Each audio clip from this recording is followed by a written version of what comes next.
Yung parang sound sa likod, nasa gilid.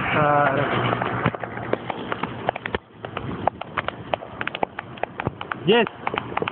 Kaya po si Jessie, mumulubi na po, nagbibisikleta, dalawa pa po.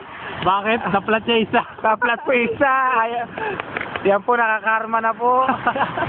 Dalawa. Dalawa rin kasi ang babae. Ngayon, nililigawan pa po si Joan ko.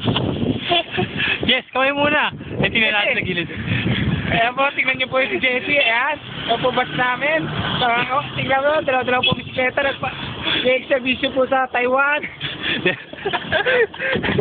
Yung kamay mo gago. Baliktad na wala. Gago.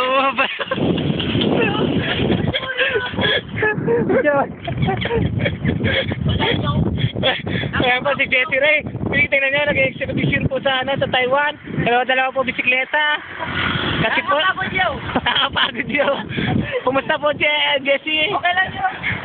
Kumusta rin po si Joan?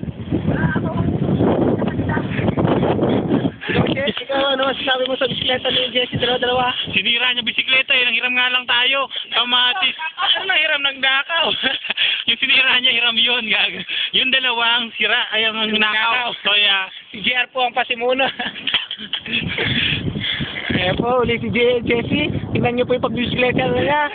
One and only in Taiwan. Only in the Taiwan. In Taiwan, dalawa po bisikleta sa isang tao lamang. Gano'n po kasi sila si Jessie. Kasi po sa talabuhay niya, dalawa rin po ang kanyang.